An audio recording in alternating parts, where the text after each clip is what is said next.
não foi ver, deixa-te, foi ver, deixa-te, foi ver, deixa-te, uma colônia, deixa-te,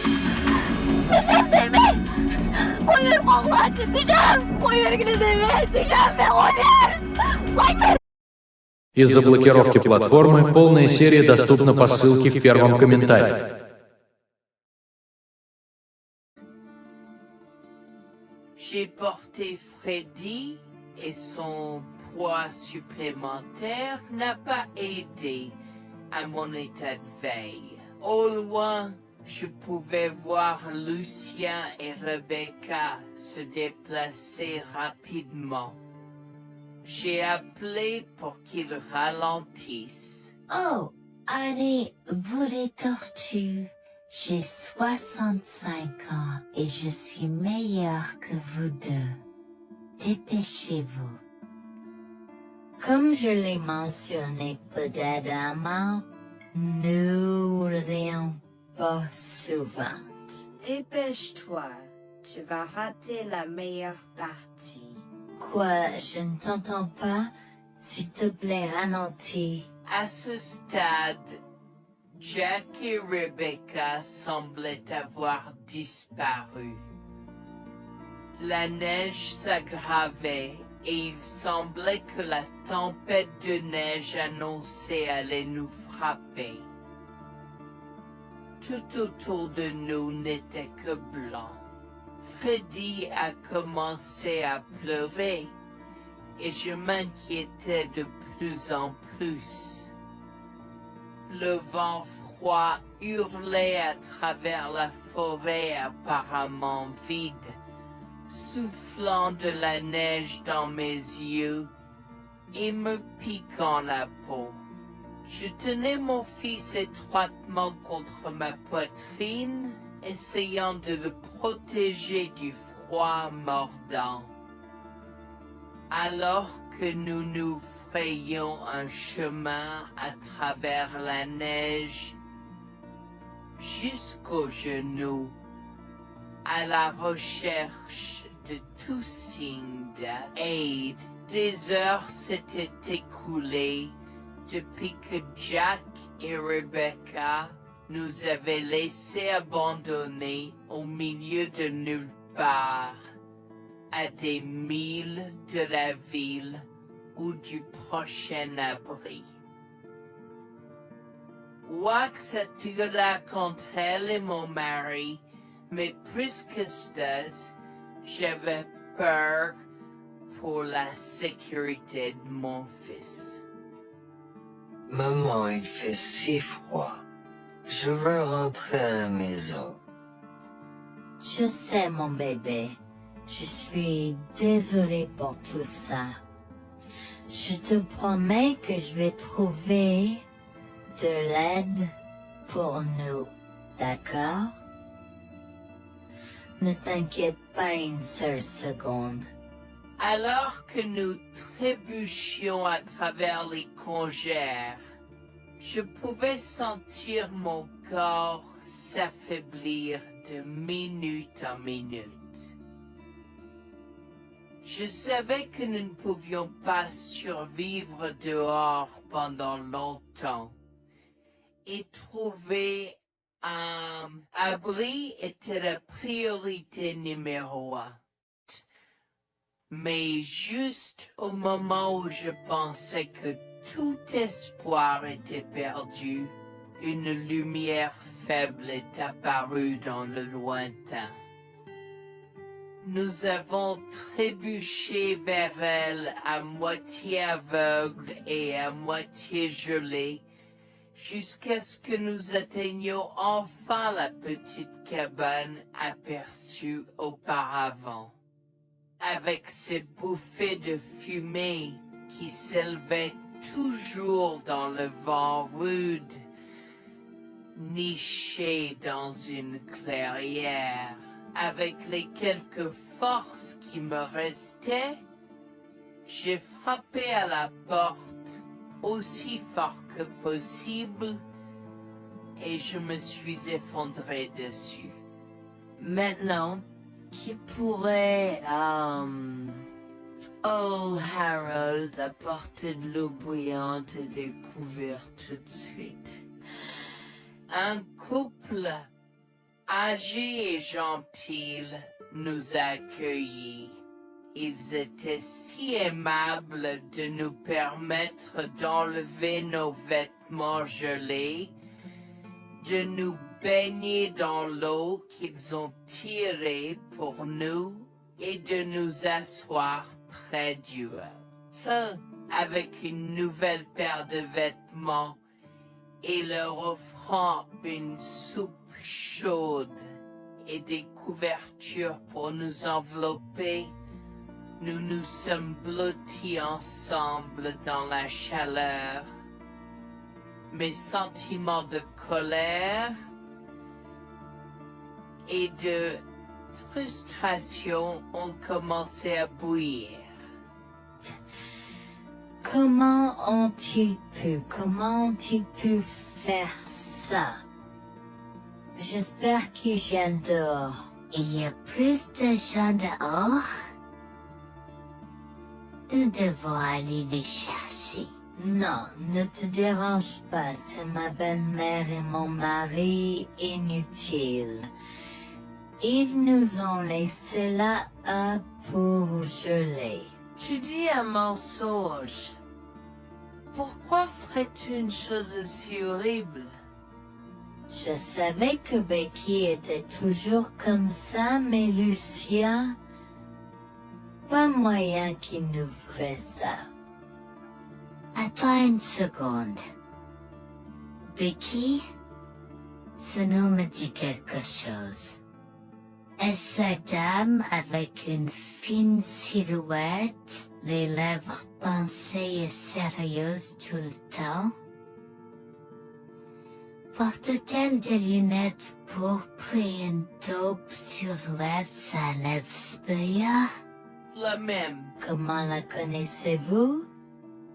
Elle a l'habitude de parcourir ces régions, mais c'est bizarre de faire une telle chose pendant cette période où les tempêtes de neige sont abondantes.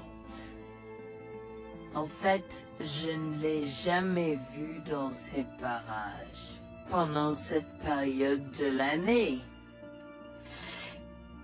Maintenant, chérie, s'il te plaît, dis-nous comment tu la connais. Je suis sa belle-fille. Nous sommes venus de Floride parce qu'elle n'avait jamais vu son petit-fils Freddy depuis sa naissance. Je voulais vraiment qu'ils se lient d'amitié et se connaissent, mais Anne semblait désintéressée, même après que nous soyons venus de si loin. Freddy était blotti contre moi, endormi dans mes bras, avec un sourire sur son visage. Dieu merci, il allait bien. Dieu merci, il était en sécurité. Comment son petit corps a survécu tout cela? Encore un mystère pour moi. Mais plus je le regardais, plus je devenais frustré par son père, inutile, et sa grand-mère. Elle est magnifique. Cela nous fait pleurer de savoir que cela se produit. Vous voyez, nous n'avons pas d'enfants. Nous ne pouvions pas en avoir. Alors nous avons décidé de venir vivre sur les montagnes. C'est la vie que nous avons toujours voulu, mais nous ne pouvons pas combler les lacunes dans nos cœurs. Donc, entendre que quelqu'un qui a la chance d'avoir un tel petit enfant a choisi d'être négligent est quelque chose que nous ne pouvons pas pardonner. Tu sais, j'ai toujours eu un drôle de pressentiment à propos de Becky, je te l'ai dit, Harold. Cette femme n'est pas normale dans sa tête. J'ai crié après eux leur disant d'attendre pour nous, mais ils ont juste continué à aller de l'avant. Ils m'entendaient, mais ils choisissaient de ne pas m'écouter. Pourquoi aurait-il fait ça? Parfois, nous ne savons pas pourquoi les gens font les mauvaises choses qu'ils font. Tout ce que nous pouvons faire, c'est faire de notre mieux. Nous avons continué à converser le reste de la soirée, et aussi en colère que je fusse. Avec le stade où je me fais cheveux merger parce que je savais que Lucien et moi étions exécutés. Le matin est venu et il semblait que la tempête de neige se soit calmée. J'ai cherché sur divers sites web pour trouver des rapports météorologiques indiquant que c'était maintenant sûr de se déplacer dans la ville. Et la ville. J'ai échangé des coordonnées avec Georgina et Harold, les remerciant pour tout l'amour et les soins qu'ils nous ont montrés. Il n'y a pas besoin de nous remercier. Nous avons juste fait ce qui était juste. N'importe qui, avec la moitié d'un cœur, aurait fait la même chose. S'il vous plaît, laissez-moi vous raccompagner chez vous. Harold et Georgina nous ont accompagnés à la résidence et, oh mon Dieu, nous avons trouvé Lucien et Rebecca assis confortablement sur le porche avant, comme si Freddy et moi étions sur le point de mourir la veille. Je suis sorti de la voiture et j'ai commencé à perdre les pédales. Qu'est-ce qui ne va pas chez vous, les gens? Comment pouvez-vous nous laisser là? Tu nous ralentissais et nous voulions voir la cascade gelée. Est-ce que tu plaisantes? Freddy aurait pu mourir la nuit dernière. Tu t'en fous, vous, Lucien? Pour être juste, tu aurais pu simplement rester à la maison si tu n'étais vraiment pas prêt pour cette aventure. Je jure devant Dieu, à ce moment-là, ma vision est devenue rouge. J'étais prêt à attaquer, à donner des coups de pied, à crier et à hurler pour que le monde entier entende à quel point ces gens étaient horribles. Non seulement ils nous ont laissés là, mais ils semblaient ne pas se soucier de ce qu'ils avaient fait. C'était presque comme s'ils essayaient de nous tuer.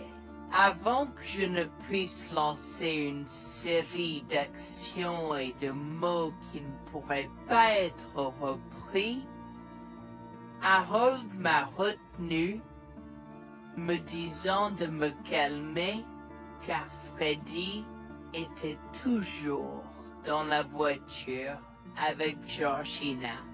En assistant à toute cette scène, il m'a fallu un moment pour me calmer. Mais même si j'avais calmé, j'étais toujours agressif et argumentatif. Vous nous avez laissés là. Nous aurions pu mourir, Lucien. Tu t'en fous de ça? Tu t'en fous que ta mère ait essayé de nous tuer? Ne sois pas dramatique, Noémie. Elle n'essayait pas de faire ça.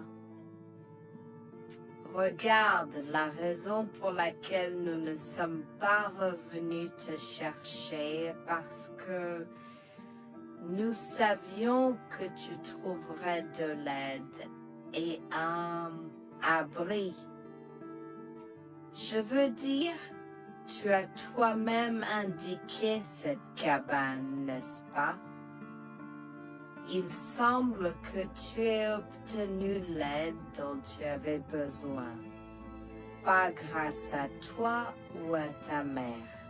Je n'arrive pas à croire ce que j'entends ce moment. Assez, tout le monde. Ne me donne pas mal à la tête. Comment peux-tu être si froid et sans cœur envers ta femme? J'ai la moitié d'une idée de venir te frapper. Essaie, vieil homme. Je te mets au défi. Écoute, Noémie. Je suis désolée que tu n'aies pas pu gérer un peu le mauvais temps, mais je jure qu'il n'y avait aucune mauvaise intention de ma part. Écoute, Noémie, je suis désolé que tu n'aies pas pu gérer un peu le mauvais temps, mais je jure qu'il n'y avait aucune mauvaise intention de ma part. Oh oui. Pourquoi diable irais-tu faire de la randonnée à cette période de l'année? Nous ne te voyons jamais pendant cette période, alors quoi maintenant? Pourquoi maintenant quand tu as un enfant qui ne voulait que se connecter avec toi? Quelqu'un pourrait argumenter que ce niveau de négligence grossière était intentionnel, Becky. Tu es une personne malade et pathétique. Cela a semblé faire fondre l'extérieur froid et dur de Becky, qui avait l'air douloureuse, du moins pendant un instant, avant de revenir à son extérieur de méchante sorcière de l'Ouest. Je ne sais pas ce que tu essaies d'insinuer, mais si tu cherches une bataille, je peux t'assurer que tu la perdras. Tu oublies que je suis une femme riche. J'ai accès au meilleur. Voyons comment ton petit argument va se passer en cours, vieil homme. Vous êtes pas là avec votre malade joueuse. Je souhaite que vous restiez fiers. Tu sais quoi, Noémie? Je m'en fiche maintenant. Je n'ai plus besoin de faire semblant devant toi. Et tout le monde. Alors, laisse-moi te dire les choses clairement pour que tout le monde puisse entendre. Je m'en fiche de toi et de ce bébé. Honnêtement, je souhaite que vous soyez tous les deux morts hier. Au moins, vous auriez arrêté de me déranger avec vos tentatives pour rencontrer ce bébé. Est-ce que je parais en avoir quelque chose à faire? J'ai fait mon geste vers elle comme si mon corps avait une volonté propre. Je me suis approché d'elle et l'ai giflée. J'ai continué à la gifler et à donner des coups de pied aussi fort que possible jusqu'à ce que Jack et Harold me déchirent. Tu m'extordes. Comment osais-je? Comment osez-vous vous asseoir là et défendre cette sorcière? Elle l'avait mérité. Toi, je vais te poursuivre en justice. Comment oses-tu me mettre les mains dessus? Elle ne voulait évidemment pas cela. Regardez, il semble que les tensions soient élevées en ce moment. Pourquoi ne pas tous prendre une grande respiration? Entrons et réglons cela. Vous êtes un homme faible et pathétique, et j'espère que vous passerez le reste de votre vie à expier ce que vous avez fait à votre fils. Avant que Jack ne puisse répondre, je lui ai craché au visage avant de rentrer à l'intérieur, de prendre Freddy et ses affaires et de monter dans la voiture avec Georgina et Freddy. Maman, j'ai peur. Que se passe? Tu crois que tu combattu grand-mère? Chérie, je suis vraiment désolée que tu aies dû voir ça. Les choses sont beaucoup plus compliquées ici et je ne veux pas te mentir. Mais je crains que tu ne sois un peu trop jeune pour comprendre. Mais pour l'instant, je suis désolée de devoir te dire que pour l'instant, il semble que grand-mère et papa ne veulent pas de nous ici. Nous ne pouvons pas être ici parce que papa et grand-mère ne sont pas très gentils et je ne veux pas que tu sois autour de personnes qui ne sont pas gentilles. Mais Georgina et Harold sont gentils, n'est-ce pas? Oui, j'aime Georgina et Harold. Harold et Georgina peuvent-ils être mes grands-parents? Oh mon Dieu, mon petit enfant, tu me fais pleurer. Bien sûr, je peux être ta grand-mère. Oh mon Dieu, mon petit enfant, tu me fais pleurer. Bien sûr, je peux être ta grand-mère. Je serai toujours ton ami et je te promets de prendre soin de toi si tu as besoin de moi. Harold a pris la voiture et nous a emmenés à un hôtel où nous avons pu nous reposer et nous remettre de nos émotions, mais malheureusement tout l'événement était un peu trop difficile à gérer. J'y avais très peur pour l'avenir pour Dieu, tant Freddy que moi, car cela signifiait le divorce. Mais j'avais peur, Bertie, qu'ils obtiennent la garde de Freddy. Décidé de parler au gymnase et s'est préparé de la question une fois que Freddy s'était endormi. Que vais-je faire? Je vais aller en prison? Nonsense. Cette sorcière ne portera pas plainte. Et si elle ne faisait? Elle ne le fera pas, car nous avons des preuves de sa conspiration pour commettre un meurtre. Comment? Nous sommes toujours préparés, chérie. Nous avons secrètement enregistré toutes les preuves.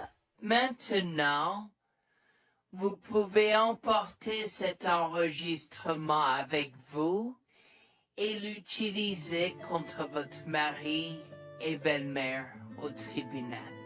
Vous êtes des anges déguisés. Comment avez-vous fait ça? Quand? Comment? Chut, mon enfant, ne t'inquiète pas de tout ça. Écoute simplement l'enregistrement audio.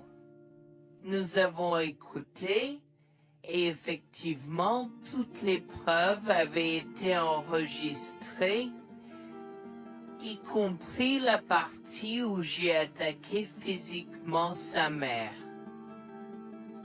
Maintenant, ils vont me faire pour coups et blessures. Oh mon Dieu, pourquoi je fais ça? Maintenant, Bonjour, je m'appelle Jeanne et j'ai 37 ans. Je rédige ceci parce que l'année dernière a été très difficile pour moi et mon mari Jules.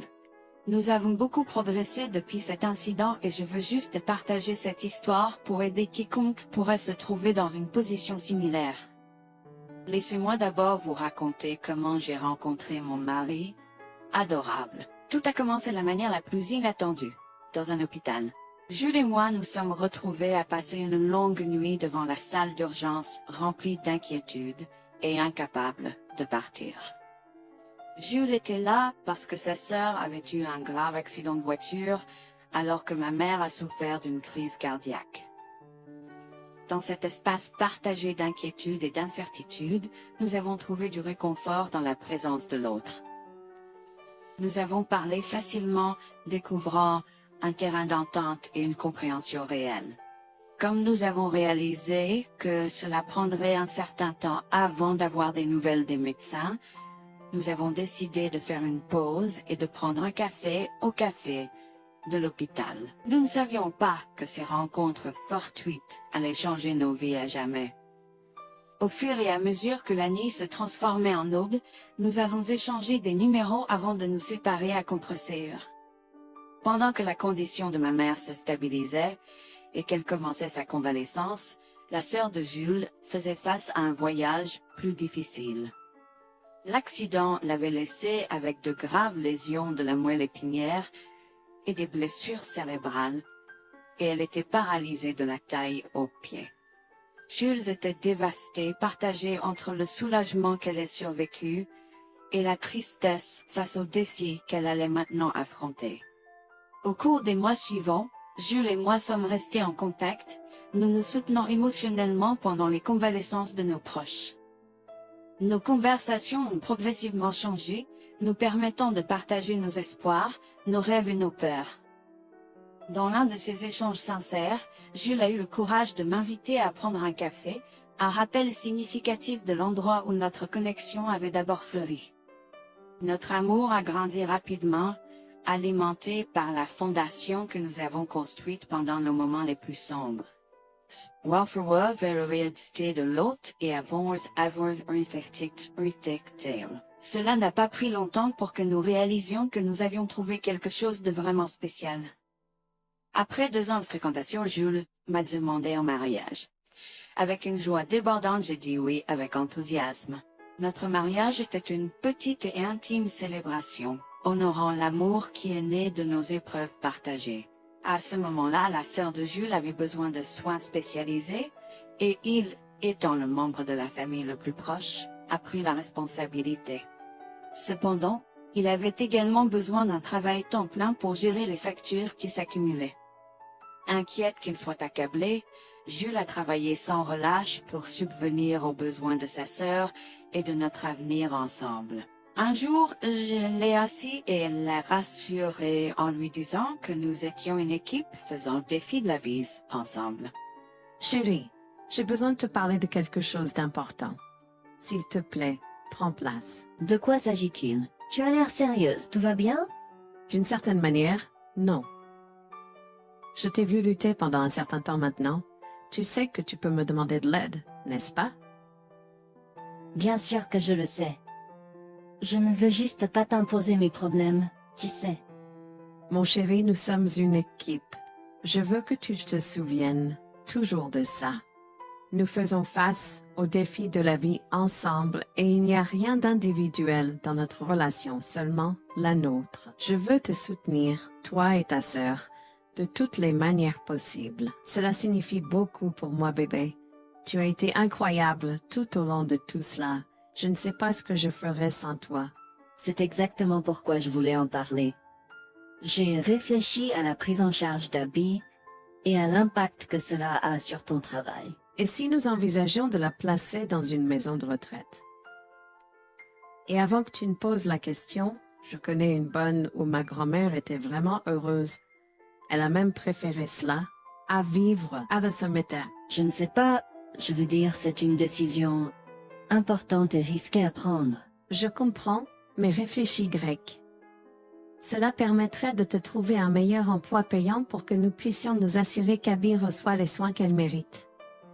Nous pouvons la visiter régulièrement et être toujours là pour elle. Mais cela soulagerait une partie de la charge sur tes épaules. Tu as raison. C'est un choix difficile, mais je fais confiance à ton jugement. Je suis heureuse que tu me laisses enfin t'aider. Crois-moi, les choses sont plus faciles quand on peut partager ses fardeaux avec quelqu'un. Je veux dire, c'est comme ça que nous nous sommes trouvés, non? Comment pourrais-je jamais l'oublier? Je t'aime tellement. Merci de rester à mes côtés. Tais-toi, pas besoin de remerciements. Tu sais que je serai toujours là pour toi. Je t'aime aussi, chérie. Jax m'a fait confiance et nous avons trouvé une maison de retraite pour Abby.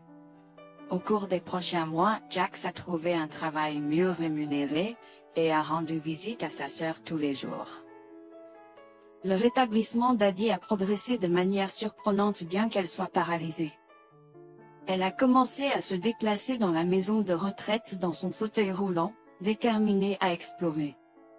La maison de retraite permettait aux résidents de sortir avec des membres de leur famille enregistrés, alors je lui ai envoyé une allocation mensuelle pour l'aider à s'amuser.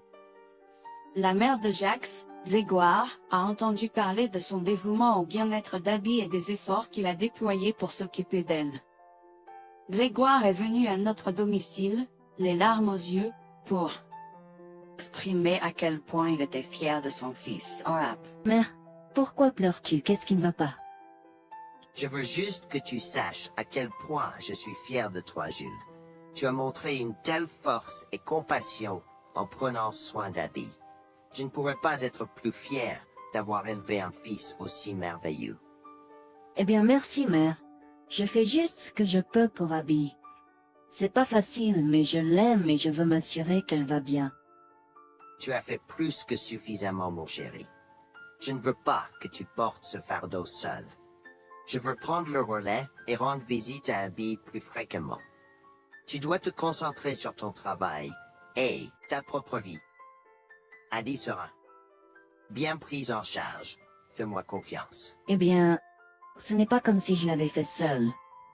Jeanne a été à mes côtés, me soutenant à chaque étape du chemin. Nous sommes une équipe et nous sommes tous les deux engagés dans le bien-être d'Abby. Oh, je sais que Jeanne a été là, mais tu as fait tellement, Jules. Il est temps que tu priorises ta propre vie et ta carrière.